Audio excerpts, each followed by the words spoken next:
நின்று கொண்டு இருக்கும்போதே I want to welcome our superintendent today. Wonderful man of God. நம்ம ஒரு தனி சபை அல்ல, நம்மளுடைய சபைகள் உலகம் முழுதும் இருக்குது. 260 கண்ட்ரியில் பார்த்தீங்கன்னா 194 கண்ட்ரியில் இருக்குது. நம்ம இந்தியாவில் எத்தனையோ license holders. We are a very very very very old organisation. 72 வருஷங்களாக ஆண்டவர் இந்த யுனைடெட் பெண்டிகாஸ்டல் சர்ச் இந்த ஒரு இயேசு நாமத்தில் நிற்கிற ஒரு சபை அப்படின்னா உலக போல நம்ம சபை. அவருடைய லீடர் இன்னைக்கு வரும்போது கனிஜஸ் கைகளை தட்டி கனிஜஸ் welcome Reverend D. George. God bless you. Just be standing as a mark of welcome.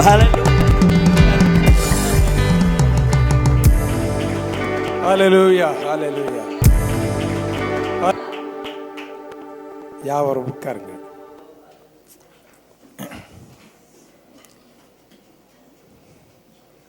கர்த்தருடைய பரிசுத்த நாமத்திற்கு மகிமை உண்டாவதாக. சுருக்கமாக பார்ப்போம், வாசிப்போம். ஆதியாகமம் 39ஆம் அதிகாரம் 23வது வசனத்தை வாசனம். ஆதியாகமம் 39.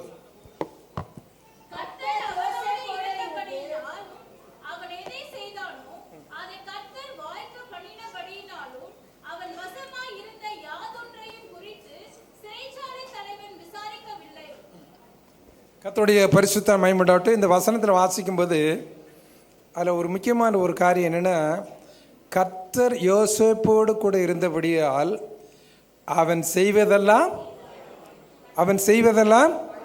வாய்க்கப்படும். சங்கீதம் 1:3 வசனம். சங்கீதம் 1:3 வசனத்தை வாசிங்க.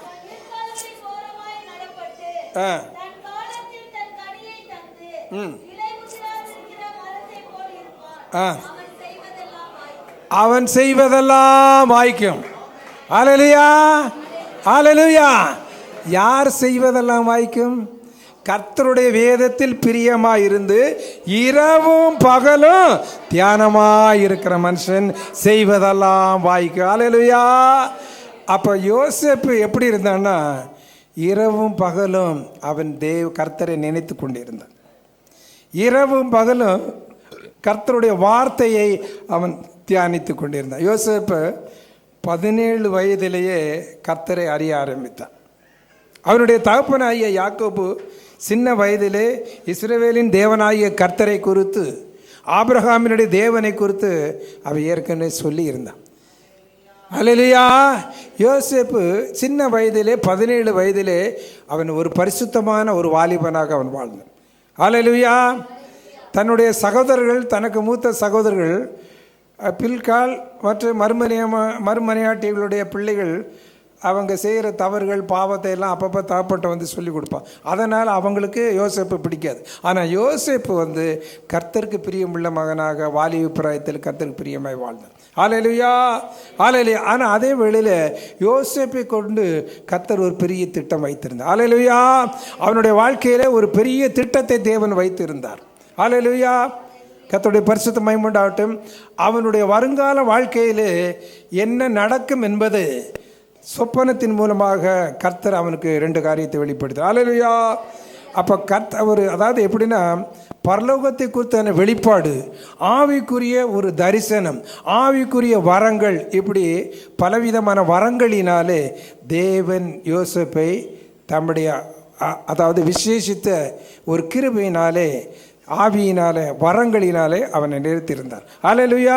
அதனால அவனுடைய வருங்கால வாழ்க்கையை பற்றி யோசேப்புக்கு சொப்பனத்தில் வெளிப்படுத்துகிறார். அது மாத்திரமல்ல, வேதத்தில் வாசிக்கும்போது இனிமேல் வரக்கூடிய பஞ்ச காலத்தில் ஆபிரகாம், அதாவது யாக்கோபினுடைய சந்ததி அழிந்து போகாமல் இருக்கும்படியாக கர்த்தர் என்ன செய்கிறார்? யோசேப்பை தெரிந்து கொள்கிறார். யோசேப்பு இப்பொழுது உங்களுக்கு யோசேப்பினுடைய கதை நல்லா தெரியும். யோசேப்புக்கு எகிப்தில் என்ன அடிமையாக விற்கப்பட்டான். சரியா? ஆனால் ஒரு தவறுமே செய்யலை. ஆனால் அவன் தவறு செய்ததாக குற்றம் சாட்டப்பட்டு சிறைச்சாலையில் அடைக்கப்பட்டிருந்தான். ஆனால் சிறைச்சாலையில் வாழ்க்கை எப்படி இருக்கும்? நீங்கள் சங்கீதத்தில் வாசிக்கும்போது அவன் விலங்கிடப்பட்டிருந்தான் என்று சொல்லி வேதத்தில் இருக்கா இல்லையா? வாசிச்சிருக்கீங்களா? யோசேப்பு என்ன செஞ்சான்? விலங்கிடப்பட்டிருந்தான் என்று சொல்லி சங்கீதத்தில் நீங்கள் வாசிக்கலாம். வாசிச்சிருக்கீங்களா? எத்தனை பேர் வாசிச்சிருக்கீங்க?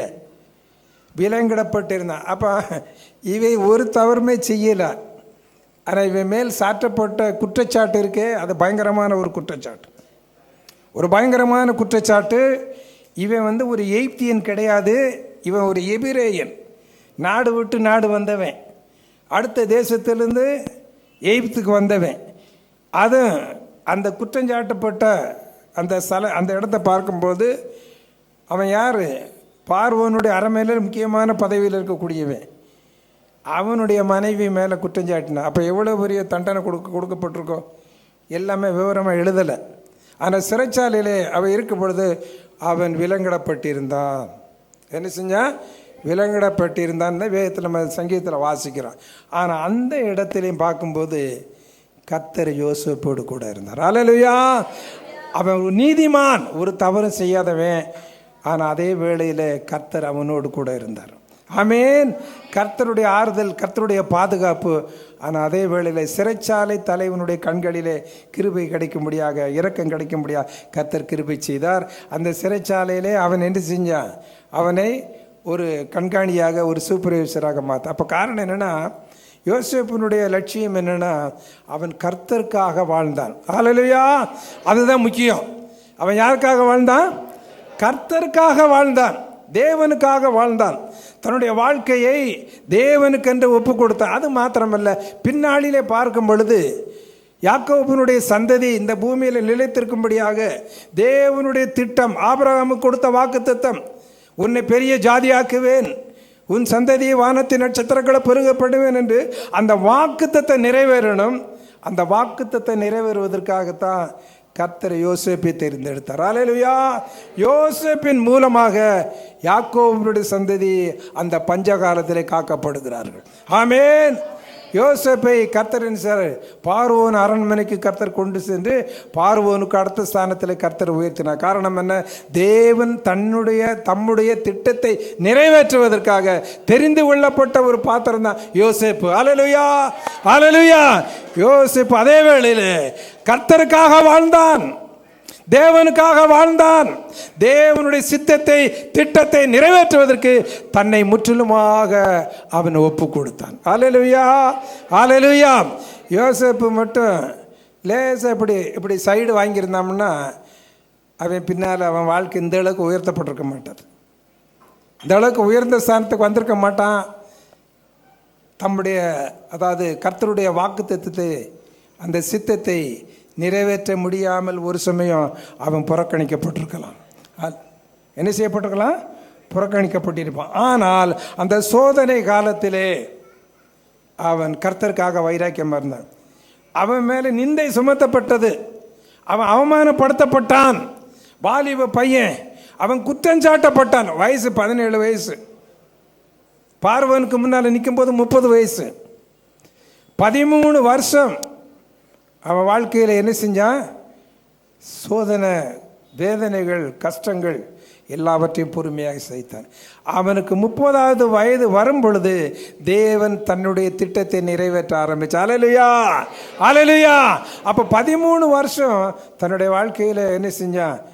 தேவனுடைய திட்டத்தை, சித்தத்தை நிறைவேற்றுவதற்காக அவன் காத்திருந்தான், தன்னை தேவனுக்கு ஒப்பு கொடுத்திருந்தான். அதான் முக்கியம். பவுலுடைய வாழ்க்கையில் பாருங்கள், எடுத்த உடனே பவுல் ஊழியத்துக்கு வரல. சவுலை கர்த்தர் பவுலாக மாற்றினார். ஆனால் எத்தனை வருஷம் காத்திருந்தான்? எத்தனை வருஷம்? நீங்கள் சொல்லக்கூடாது.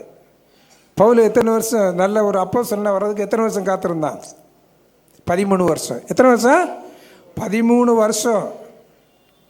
கர்த்தர் ஏசப்பா சந்திக்கிறாரு. சந்தித்த உடனே அவன் எங்கே போனான்? யார்கிட்டையும் போய் ஆலோசனை பண்ணல. ஏசுனார் யாரும் யார்கிட்ட போய் கேட்கல. நேரம் என்ன செஞ்சான்? வந்துட்டு நேரம் அரபி தேசத்துக்கு போயிட்டான். அரபி தேசத்தில் போய் 3 வருஷம் என்ன செஞ்ச அங்கே இருந்தான். 3 வருடம் இருந்து பழைய ஏற்பாடு வேதத்தை என்ன செஞ்சான்? அவன் எல்லாம் ஆராய்ச்சி பண்ணி அதுக்கு பிறகு இயேசு கிறிஸ்து இன்னார் என்பதை தன்னுடைய வாழ்க்கையில் அறிந்தவன். அல்லேலூயா. இவர் என்னென்றைக்கு ஸ்தோத்தரிக்கப்பட்ட சர்வத்துக்கு மேலான தேவன் என்பதை பவுல் தன்னுடைய ஊழியத்திலே, தன்னுடைய வாழ்க்கையிலே அவன் கண்டுபிடிச்சு. அல்லேலூயா. அல்லேலூயா. இன்னைக்கு உலகத்திலே ஒரே தேவ விசுவாசத்திற்காக, அப்போஸ்தல உபதேசத்திற்காக நிற்கக்கூடிய மிகப்பெரிய ஸ்தாபனம் யுனைடெட் பெண்டிகாஸ்ட் சர்ச் இன்டர்நேஷனல். அல்லேலூயா. அல்லேலூயா. உலகத்தில் இயேசு நாமத்துக்கு அணிக்கக்கூடிய ஒரே ஸ்தாபன சபை யூபிசி தான்.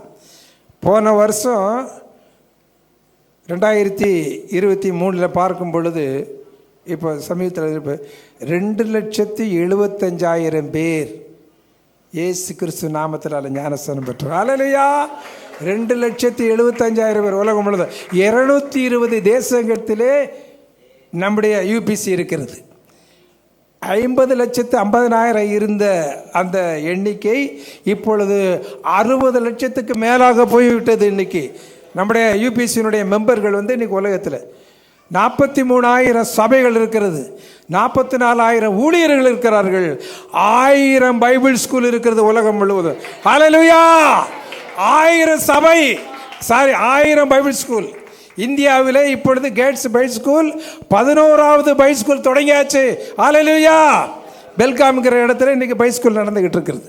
எப்படி இந்த கேட்ஸு சென்னையில் ஆரம்பிக்கப்பட்டது, இது இன்றைக்கி பாஸ்டர் பிரின்ஸ் பத்தியாஸ் மூலமாக, அவர் தான் இதுக்கு டைரக்டரு.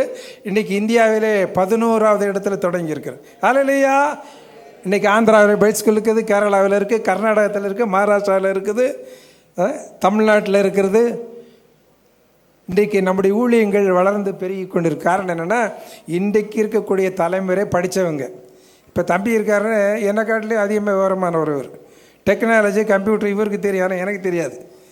இந்த செல்லை ஆப்ரேட் பண்ணி சொல்லி கொடுத்தது எங்கள் பாப்பா தான் சொல்லி கொடுத்து எனக்கு. இது எப்படி ஆப்ரேட் பண்ணுறது பையன் தான் சொல்லி கொடுத்தான். ஏதோ கொஞ்சம் தெரியும் இதில். இப்போவும் சந்தேகம் அவங்க தான் சொல்லி கொடுக்குறாங்க. ஆனால் தம்பி உட்காந்துருக்க தம்பி என்னை காட்டிலையும் என்னச்சு இதை நல்லா ஆப்ரேட் பண்ண தெரியும், என்னை காட்டிலையும் கம்ப்யூட்டர் ஆப்ரேட் பண்ண தெரியும். ஆனால் நான் என்னது எனக்கே தெரியவே தெரியாது. அப்போது நம்ம இன்றைக்கி இருக்கக்கூடிய டெக்னாலஜிக்கல் வேர்ல்டில் வாழ்கிறதுனால நம்ம பிள்ளைகள் நம்மளை காட்டில் ஊழியத்தில் ஃபாஸ்ட்டாக போகிறாங்க. ஹல்லேலூயா. ஹல்லேலூயா. ஒரு செகண்டில் எத்தனையோ ஆத்துமாக்கள் ஆன்லைன் மூலம் அவங்க சந்திக்கிறாங்க. ஆமென். நம்ம அந்த காலத்தில் கால்நடையாக போய் ஊழியம் செஞ்சோம். இன்றைக்கி அப்படி இல்லை. இன்றைக்கி பட்டணம் தட்டினா போதும், ஒரு உலகமே சுற்றிடுறாங்க. அங்கங்கே என்ன செய்தாங்க, ரெஸ்பான்ஸ் வருது, ப்ரேயர் ரெக்வஸ்ட் வருது, ஏகப்பட்ட. அப்போ எவ்வளவோ இன்றைக்கி உலகம் வேகமாக போய்கிட்டு இருக்கு. இன்றைக்கி உலகம் இன்றைக்கி இருக்கக்கூடிய வாலிபர்களும் வேதத்தை ரொம்ப நம்மளை காட்டில் எங்களை காட்டில் ரொம்ப தெளிவாக படித்து வச்சுருக்கிறாங்க. கேள்விகளை கேட்குறாங்க அவங்க. இது என்ன பாஸ்டர், அது என்ன பாஸ்டர் இப்படின்னு சொல்லி கேள்விகளை கேட்குறேன். சில கேள்விகள் கேட்குறதுக்கு நம்மளாலே பதில் சொல்ல முடியல. சிலர் என்ன சொல்லுவேன், சொல்ல தெரியல சொல்லுவேன், ஜோம் பண்ணி ஆண்டவர் என்ன சொல்கிறாரோ அதை சொல்கிறேன் அவனுக்கு அப்படின்ற நைஸாக அப்படி தப்பிச்சிருவேன். இல்லை ஜோம் பண்ணுறாப்பா உன் கேள்விக்கு, ஜோம் பண்ணி கர்த்தர் என்ன ஆன்சர் கொடுக்குறாரோ அதை உனக்கு நான் சொல்கிறேன் அப்படின்னு அப்படி தப்பிச்சிருது. அதனால் உலகம் எவ்வளோ மாறிக்கொண்டு இருக்கிறது, உலகம் வளர்ந்து கொண்டு இருக்கிறது எல்லா வகையில். அதே போல் நம்முடைய ஊழியங்கள், நம்முடைய சபைகள் ஆத்துமாக்கள் பெருக வேண்டும். அல்லேலூயா. பெருக வேண்டும். அப்போ அதற்கு நாம் என்ன செய்ய வேண்டும், ஜெபம் பண்ண வேண்டும். அப்போ யோசேப்பை போல ஒப்பு கொடுக்கப்பட்ட வாலிபர்கள் இந்த நாளில் என்ன செய்ய வேண்டும், எழும்ப வேண்டும். அடுத்ததாக நம்ம என்ன செய்யணும், தானியேல் புஸ்தகம் 1ஆம் அதிகாரம் 8வது வசனத்தை வாசிங்க. அடுத்து தானியேலை குறித்து நம்ம பார்ப்போம், வேகமாக போவோம். தானியேல் 1ஆம் அதிகாரம் 8வது வசனத்தை வாசிங்க.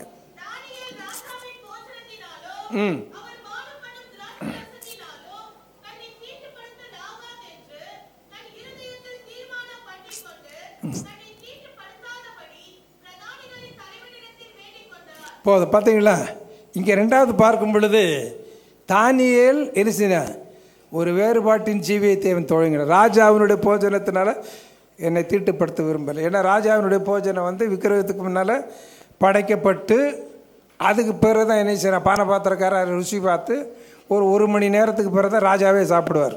ஆனால் ராஜா சாப்பாடு விக்கிரகத்துக்கு முன்னால் அவங்க கும்பிடுற சாமி, அந்த சாமிக்கு முன்னால் படைக்கப்பட்டு பூசாரிகளை ஒப்பு கொடுக்கப்பட்டு அவன் பூஜை பண்ணி அதுக்கு பிறகு தான் சாப்பாடு கொடுப்பான். இது தானியேலுக்கு நல்லா தெரியும். விக்கிரகத்துக்கு படைக்கப்பட்டதை சாப்பிட மாட்டேன், தன்னை தீட்டுப்படுத்தலாகாது என்று சொல்லி தானியேல் என்ன செஞ்சான், தன்னுடைய வாழ்க்கையில் ஒரு தீர்மானம் எடுத்தான். ஏன்னா தானியேலை கொண்டு கர்த்தர் பெரிய காரியங்களை செய்ய போகிறார். தேவன் தம்முடைய திட்டத்தை தானியேல் மூலம் நிறைவேற்ற வேண்டும் என்பது தேவனுடைய சித்தமாக இருக்கிறது. அப்போ வரும் நாட்களில் இனிமேல் பல நூற்றாண்டுகளுக்கு பின்பு இந்த உலகத்தில் நடக்கக்கூடிய சம்பவங்களை குறித்து தானியேல் மூலம் கர்த்தர் வெளிப்படுத்த, இந்த உலகத்துக்கு வெளிப்படுத்த தேவன் சித்தமுள்ளவராக. ஒரு அல்லேலூயா சொல்லுங்க. அல்லேலூயா. அல்லேலூயா. யோசேப்பை தெரிந்து கொள்ளும்போது 17 வயசு. ஆனால் தானியேலை கர்த்தர் தெரிந்து கொள்ளும்போது 22 வயசு. எத்தனை வயசு? வாலிப சகோதரனே, சகோதரியே, வாலிப பிள்ளையே, என்னுடைய பேரன்களே பேத்திகளே கேளுங்கள். எந்த வயசில் கர்த்தர் தேர்ந்தெடுத்தார் யோசித்து பாருங்க. தானியேல் 22, அவன் பாபிலோன் அரண்மனையில் இருக்கும்போது 22 வயசு. அப்போ அவன் வாழ்க்கையில் ஒரு தீர்மானம் எடுக்க, நான் கர்த்தருக்காக வாழ்வேன். யாருக்காக வாழ்வேன்? என் கர்த்தருக்காக நான் வாழ்வேன். அடிமையாக அவன் கொண்டு செல்லப்பட்டிருக்கிறான் எங்கே? பாபிலோன் அரண்மனையில். ஆனால் அங்கேயும் என்ன செய்கிறான்? தேவ சித்தத்தை நிறைவேற்றும். அப்போ வேதம் சொல்லுகிறது, கர்த்தருக்கு பிரியமானவன் பாபிலோனிலும் அவர் சித்தம் செய்யும். ஆமென். ஏன்னா பாபில விக்கிரகமும் பலவிதமான பாவங்கள் நிறைந்தது தான் பாபிலோன். அந்த பாபிலோனிலும் கர்த்தருக்கு பிரியமானவன் அவருடைய சித்தத்தை செய்வான்ங்கிறது வேதத்தில் எழுதப்பட்டிருக்கிறது. அந்த சித்தத்தை செய்வதற்கு தான் தானியேல் தன்னை ஆயத்தைப்படுத்தினார். கர்த்தர் என்ன செஞ்சார்? தானியேல் மூலமாக தான் இனிமேல் இன்றைக்கி வெளிப்படுத்தின விசேஷத்தில் வாசிக்கக்கூடிய இன்றைக்கி அந்த சம்பவங்களெல்லாம் கர்த்தர் பல நூற்றாண்டுகளுக்கு முன்பு, கிறிஸ்துவுக்கு முன்னாலேயே கிட்டத்தட்ட 1000 வருஷத்துக்கு முன்னாலே என்ன செய்றாரு? ஏசப்பா தேவன் என்ன செய்றாரு? தானியேலுக்கு கர்த்தர் வெளிப்படுத்துறார். தானியேல் ஒரு பெரிய தீர்க்கதரிசி. அப்போ தானியேல் மூலமாக தேவன் தம்முடைய சித்தத்தை திட்டத்தை நிறைவேற்ற சித்தம் கொண்டு தானியேலை கர்த்தர் தேர்ந்தெடுத்தார். ஆனால் தானியேல் என்ன செஞ்சான்? கர்த்தருக்காக, கர்த்தருடைய சித்தத்தை நிறைவேற்றுவதற்காக தன்னை பூரணமாய் அவன் அர்ப்பணம் செய்தான். ஹல்லேலூயா, ஹல்லேலூயா. அவன் நினைச்சிருந்தா விதவிதமாக சாப்பிட்ருக்கலாம். ஆனால் அவன் அதுக்கு அவன் என்ன செய்யலை? செவி சாய்க்கல. சாதாரணமாக நம்ம தங்கச்சி சந்தியா சொன்ன மாதிரி எனக்கு வெஜிடேரியன் செஞ்சு கொடுத்தா ரொம்ப சந்தோஷம் அப்படின்னுச்சு. மட்டன் பிரியாணி, சிக்கன் பிரியாணி சாப்பிட மாட்டேன், வெஜிடேரியன் செய்து கொடுத்தா நான் சந்தோஷமாக சாப்பிடுவேன்னு சொன்னாப்புல. சரியா? அப்போ தானியேல் எதுவும் செஞ்சான்? வெஜிடேரியனை தான் தேர்ந்தெடுத்தான். ஆமென், ஆமென். பிரியாணியை தேர்ந்தெடுக்கலை. ஏன்னா அவன் ஒரு தீர்மானம் எடுத்தான். அக்கா பிரியாணி சாப்பிட்றவெல்லாம் தப்பாக நினைக்கக்கூடாது. என்னடா அந்த பாட்டு பிரியாணியை கொஞ்சம் ரொம்ப கொஞ்சம் மட்டர் அப்படிலாம் இருக்குல்ல, நானும் பிரியாணி சாப்பிட்றவன் தான். சரியா? ஆனால் அந்த இடத்துல என்ன தானியேல்னா, ராஜாவினுடைய போஜனத்தினால நான் என்ன செய்ய மாட்டேன்? தீட்டுப்படுத்த மாட்டேன் அப்படின்னு சொல்லி தீர்மானம் எடுத்தது. ஏன்னா ராஜாவினுடைய போஜனம் விக்கிரகத்துக்கு படைக்கப்பட்டது. சரியா? அப்போ தானியேல் என்ன செஞ்சான்? தேவனுடைய சித்தத்தை நிறைவேற்றுவதற்காக தன்னை முற்றிலுமாக கர்த்தருக்கு ஒப்பு கொடுத்தான். தன்னைத்தான் வெறுத்தான். எனக்கு சாப்பாடு முக்கியம் இல்லைப்பா, தேவனுடைய திட்டம்தான், சித்தம்தான் என் வாழ்க்கையில் முக்கியம் அப்படின்னு அவன் இலக்கர் இதை சாதாரண பருப்பு சாம்பார் தான் சாப்பிட்டான், சாராதான் கீரையை தான் சாப்பிட்டான், வெஜிடேரியன் தான் சாப்பிட்டான். ஆனால் அப்படிப்பட்டவனுக்கு கர்த்தர் செஞ்சார், விசேஷித்த ஞானத்தை கொடுத்தா. அதே 1ஆம் அதிகாரம் 17வது வசனத்தை வாசிங்க. 17 1:17.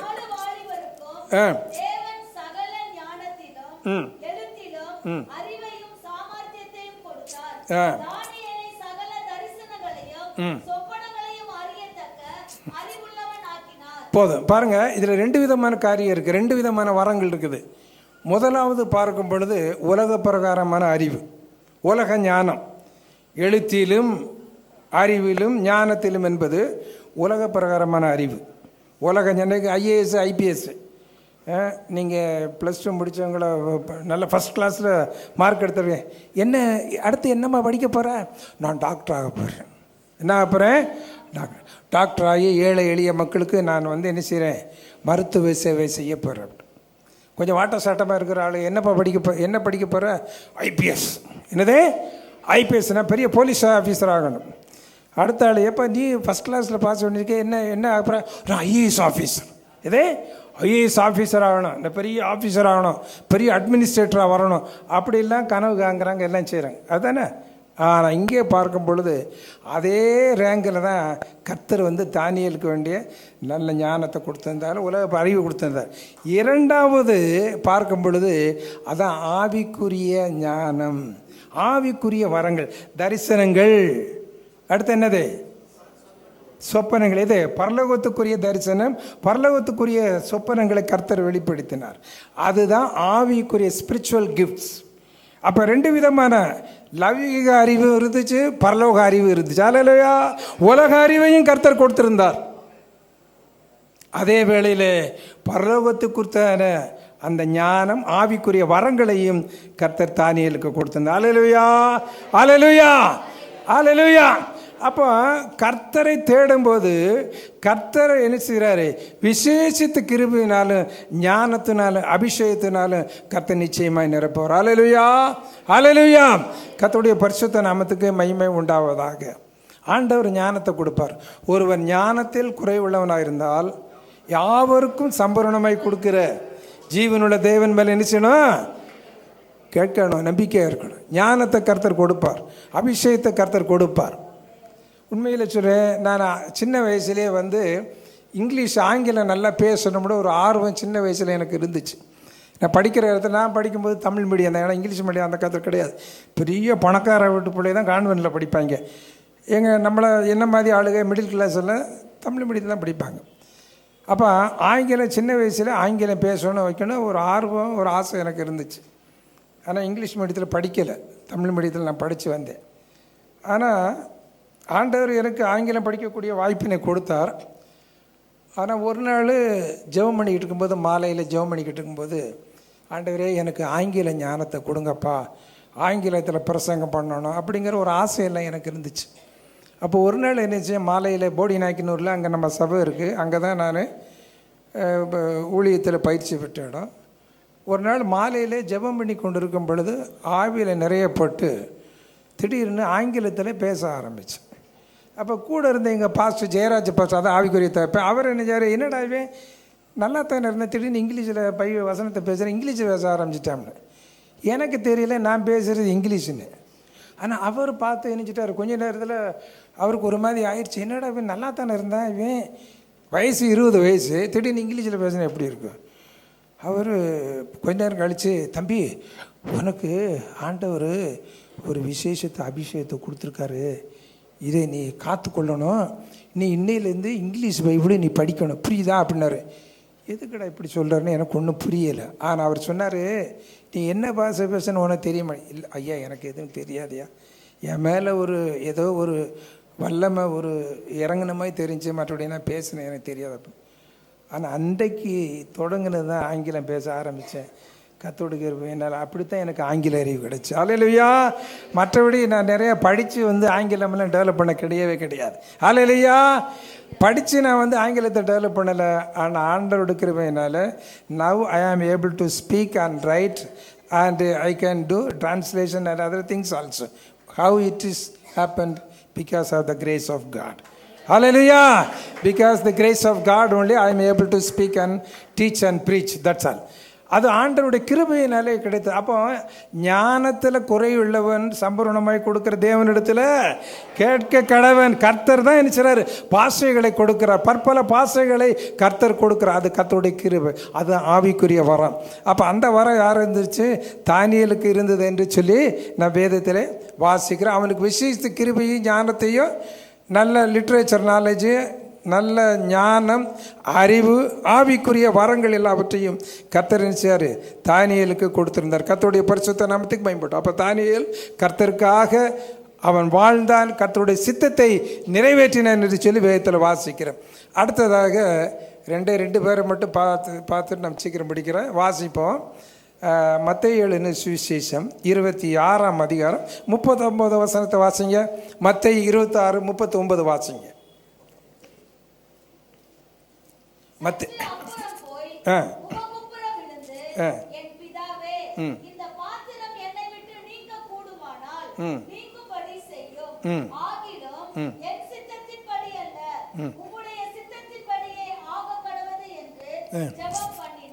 போதும். ஆண்டவர் இயேசு கிறிஸ்துவை குறித்து நம்ம இங்கே பார்க்குறோம். இயேசு யாரு? மாம்சத்தில் வெளிப்பட்ட தெய்வம். ஹல்லேலூயா. மாம்சத்தில் வெளிப்பட்ட தெய்வம். ஆனால் எல்லாரும் என்ன சொல்கிறாங்க, இயேசுவும் தேவன்தான், இயேசு தேவகுமாரன், மனுஷகுமாரன், இப்படி பலவிதமான பட்டப்பெயர்களை சொல்கிறாங்க. ஆனால் வேதம் என்ன சொல்லுகிறதுனா, அவர் மாம்சத்தில் வெளிப்பட்ட தேவன். ஹல்லேலூயா. 1 தீமோத்தேயு 3:16 வாசிக்கும்போது, தேவன் மாம்சத்திலே வெளிப்பட்டார், தேவன் மாம்சத்திலே வெளிப்பட்டார். அப்போ இயேசு யாருன்னா, மனுஷனாக உலகத்தில் அவதரித்த தெய்வம். அப்போ அவர் மனுஷனாக இருந்து என்ன செய்கிறாரு, பிதாவை நோக்கி அவர் ஜெபம் பண்ணுறார். இந்த பாத்திரம் என்னை விட்டு நீங்க கூடுமானால் நீங்கட்டும். ஏன்னா மறுநாள் இவர் சிலுவையில் அறையப்பட போகிறார். இவரை என்ன செய்கிறாங்க, கொலை செய்வாங்க, அடிப்பாங்க, அவமானப்படுத்துவாங்க, ஈட்டினால் குத்துவாங்க, கேவலப்படுத்துவாங்க, முகத்தில் காரி துப்புவாங்க, தாடி மயிரை பிடிச்சி இழுப்பாங்க, கேவலமாக பேசுவாங்க. இதெல்லாம் அவர் கண்ணுக்கு முன்னால் அப்படியே தெரியுது. கெத்செமனே தோட்டத்தில் ஜெபம் பண்ணிகிட்டு இருக்கும்போது அவருக்கு நாளைக்கு நடக்கக்கூடிய சம்பவம் கண்ணுக்கு முன்னாலே தெரியுது. ஆனால் இயேசு யார்? என்ன வயசான தாத்தாவா? இல்லை. இயேசு சிலுவையில் மரிக்கிறதுக்கு முன்னால் அந்த மரணம் நெருங்குற நேரத்தில் அவருக்கு வயசு 33. எத்தனை வயசு? 33ன்னு சொல்லுவாங்க, அது வேறு கணக்கு. ஆனால் 33 வயசு அவருக்கு. 33 வயசுள்ள ஒரு தொடகாத்திரமான ஒரு சரியான வாலிபன் எல்லாரும் முன்னால் அவமானப்படும் போது, கேவலமாக பேசும்போது எப்படி சகிக்க முடியும்? ஆகையினால தான் இயேசு மாம்சத்தில் என்ன செய்கிறாரு? அவர் ஜெபம் பண்ணுறாரு, இந்த பாத்திரம் என்னை விட்டு நீங்க கூடுமானால் நீங்கட்டும், ஆனாலும் அது என்னுடைய சித்தம் அல்ல, உம்முடைய சித்தத்தின்படியே ஆக கடவுதுன்னு சொல்றாரு. அதே இது 42வது வசனத்தை வாசிங்க. அதே அதிகாரம் 42. அவர் மறுபடியும் இரண்டாம் தரம் போய், என் பிதாவே, இந்த பாத்திரத்தில் நான் பானம் பண்ணினால் ஒழிய இது என்னை விட்டு நீங்க கூடாததாகில் உம்முடைய சித்தத்தின்படி ஆக கடவுது என்று ஜெபம் பண்ணினார். ஏசப்பா என்ன சொல்றாரு? இந்த பாத்திரம் நான் தான், இந்த பாத்திரத்தை சுமக்கணும் அப்படின்னு உமக்கு சித்தமாக இருக்குமானால் உம்முடைய சித்தத்தின்படி ஆக கடவுது என்று சொன்னார். அல்லேலூயா. அப்போ தேவனுடைய திட்டத்தை, சித்தத்தை நிறைவேற்றுவதற்கு இயேசு தம்முடைய வாழ்க்கையை மனுஷனாக இருந்த காலத்திலே தம்மை பூரணமாய் அவர் ஒப்பு கொடுத்தார் என்று வேதத்தில் வாசிக்கிறோம். அல்லேலூயா.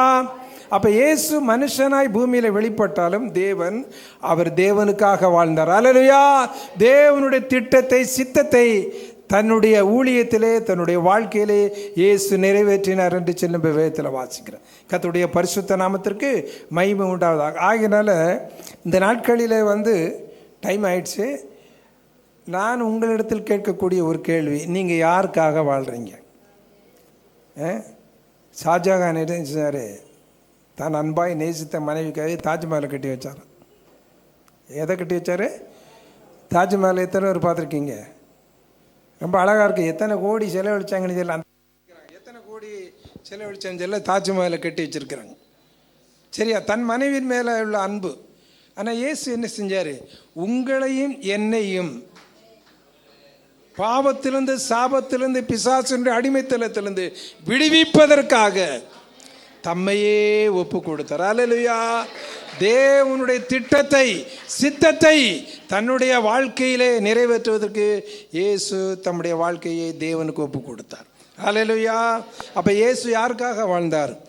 மனுஷனாக இருந்த காலத்தில் தேவனுக்காக வாழ்ந்தார். அல்லேலூயா. அல்லேலூயா. அதே போலது இன்றைக்கு சிலர் சொல்லுவாங்க, நான் என் பிள்ளைக்காகத்தான் வாழ்கிறேன் அப்படிம்பாங்க. இந்த ஒரு உயிருக்காகத்தாங்க நான் வாழ்கிறேன். எத்தனை தாய்மார்கள் தன்னுடைய பிள்ளைகளுக்காக தன்னை தியாகம் பண்ணி அந்த பிள்ளைகளை படிக்க வைக்கிறாங்க. எத்தனை தகப்பன்மார் தன் பிள்ளைகள் நல்லா இருக்க வேண்டும் என்று எவ்வளோ தூரம் ராத்திரி முதல்ல கடுமையாக உழைக்கிறாங்க பார்த்தீங்களா? ஆனால் நம்முடைய ஆண்டவரை இயேசு கிறிஸ்து உங்களையும் என்னையும் வாழ வைப்பதற்காக, உங்களுக்கும் எனக்கு சமாதானத்தை கொடுப்பதற்காக, உங்களுக்கு எனக்கு நித்திய வாழ்வை கொடுப்பதற்காக தன்னையே அர்ப்பணம் செய்தார். அல்லேலூயா. தன் ஜீவனை உங்களுக்காக எனக்காக கொடுத்த நம்முடைய ஆண்டவராய் இயேசு கிறிஸ்து இன்றைக்கும் அவர் நம்முடைய ஜெபத்தை கேட்கிறார். அல்லேலூயா. அல்லேலூயா. அதனால் இன்றைக்கு நாம் சிந்திக்க வேண்டும், நாம் யாருக்காக வாழ்கிறோம்? எனக்காக வாழ்கிறேன்னா, இயேசு தன்னைத்தான் வெறுத்தார் என்று சொல் வேதத்தில். சிலுவை பரியந்தமும் அவர் கீழ்ப்படிதலாக இருந்தார். தம்மை தாமே வெறுத்தார் என்று சொல்லி வேதத்தில், சபைக்காக தம்மையே ஒப்பு கொடுத்தார் என்று சொல்லி வேதத்தில் வாசிக்கிறோம். அதனால் இந்த நாட்களிலே நாம் யாருக்காக வாழுகிறோம், யாருக்காக வாழுகிறோம் என்பதை நாம் என்ன சிந்தித்து பார்க்கணும். இயேசு கிறிஸ்து சீக்கிரமாய் வரப்போகிறார். இனி காலம் செல்லாது. காலத்தை நாம் பிரயோஜனப்படுத்தி கொள்ள வேண்டும். அங்கே ராஜஸ்தானுக்கு 3 கிராமத்தில் நம்ம புதிய ஊழியம் தொடங்கியிருக்கிறோம். 3 சபைகள், எல்லாம் கிராமத்து ஜனங்கள், எல்லாம் படிப்பறிவு இல்லாத ஜனங்கள், விவசாயிகள், பெரிய பணக்காரங்க கிடையாது. ஆனால் அந்த சகோதரிகள் இன்றைக்கி இயேசுவை ஏற்றுக்கொண்டு இயேசுக்காக இன்றைக்கி வாழ்ந்து கொண்டிருக்கிறார். படிப்பறிவே இல்லாத அந்த ஏழை ஜனங்கள் விவசாயம் தான் பார்க்குறாங்க. அந்த இடத்துக்கு நாங்கள் போயிட்டு வந்தோம். ராஜஸ்தானில் இருக்குது அந்த கிராமத்துக்கு நான் போயிட்டு வந்தேன். நான் இந்த ஜனங்களெல்லாம் பார்த்தேன். நான் அப்போ என் மனசில் என்ன வந்துச்சுன்னா, ஏசப்பா பட்டணத்திலும் தம்முடைய நாமத்துக்காக தெரிந்து கொண்டிருக்கிறார். ஆமென். குக்கிராமத்திலும் தம்முடைய நாமத்திற்காக கர்த்தர் தேர்ந்தெடுத்திருக்கிறார். அல்லேலூயா. நம்முடைய தேவன் பட்சபாதம் உடையவர் அல்ல. படித்தவராக இருந்தாலும் படியாதவராக இருந்தாலும் ஏழையோ பணக்காரனோ யாராக இருந்தாலும் பட்சபாதம் இல்லாத தேவன் எல்லாரிடத்திலும் தம்முடைய அன்பை வெளிப்படுத்துகிறார். எல்லாரும் ரட்சிக்கப்படணும், சத்தியத்தை அறிகிற அறிவை அடைய வேண்டும் என்று தேவன் சித்தமுள்ளவராக இருக்கிறார். ஒரு மனிதனும் கெட்டு போவது தேவனுடைய சித்தம் அல்ல. அல்லேலூயா, அல்லேலூயா. கர்த்தருடைய பரிசுத்த நாமத்துக்கு மகிமை உண்டாகட்டும். ஆண்டவருடைய ஊழியம் இன்றைக்கு வளர்ந்து கொண்டிருக்கிறது. அநேகர் தேவனிடத்தில் வருகிறார்கள், விடுதலை பெறுகிறார்கள், ஆசீர்வாதத்தை பெற்றுக்கொள்கிறார்கள். ஆனால் அதற்கு நாம் என்ன செய்ய வேண்டும்? நம்முடைய வாழ்க்கையை பூரணமாக என்ன செய்யணும்? ஒப்பு கொடுக்க வேண்டும். பாஸ்டர் ரூபன் அப்படியே, சிஸ்டர் சந்தியா, பாஸ்டர் சாம்சன் அப்படியே, ஜோனா மட்டும் ஊழியம் செஞ்சால் போதும். அது நீங்கள் உறுதுணையாக இருக்கிறீங்க. உங்களை உண்மையில் பாராட்டுறேன். இங்கே இருக்கக்கூடிய சகோதரிகள், சகோதரர்கள், வாலிப பிள்ளைகள், இசைக்கருவி வாசிக்கக்கூடிய எல்லாமே ஊழியத்தில் பங்கெடுக்கிறார்கள். ரொம்ப சந்தோஷம். நாம் எல்லோரும் ஒருமனப்பட்டு இணைந்து நாம் செயல்படும் போது கர்த்தர் அங்கே இருக்கிறார். அல்லேலூயா. 2 பேர் 3 பேர் என் நாமத்தினாலே எங்கு கூடி இருக்கிறார்கள் மத்தியிலே இருக்கிறேன். இருவர் ஒருமனப்பட்டு என் நாமத்தினாலே எதை கேட்டாலும் அதை நான் செய்வேன். அல்லேலூயா, அல்லேலூயா. கர்த்தருடைய வாக்குத்தத்தம் சொல்லுகிறது. ஆயினால் இந்த நாட்களிலே நாம் ஒருமனப்பட்டு செயல்படுவோம். நாம் கர்த்தருக்காக வாழ்வதற்கு நம்முடைய வாழ்க்கை ஒரு விஷயம் கூட நம்ம ஒப்புக்கொள்வோம். கர்த்தர் நிச்சயமாக நம்மை கொண்டு கர்த்தர் பெரிய காரியங்களை செய்வாராக. கர்த்தர் தாமே ஆசீர்வதிப்பாராக. யோசேப்பை போல, தானியேலை போல ஆண்டவராகிய இயேசு கிறிஸ்துவினுடைய அடிச்சோடுகளை பின்பற்றி தேவனுக்காக வாழ்வோம். கர்த்தர் உங்களையும் உங்களுடைய சந்ததிகளையும் பிள்ளைகளையும் மேன்மேலும் ஆசீர்வதித்து கர்த்தர் தம்முடைய வருகைக்கு நம்மை ஆயத்தப்படுத்துவாராக. ஆமென். அல்லேலூயா. கர்த்தர் உங்களை ஆசீர்வதிப்பாராக. ஆமென்.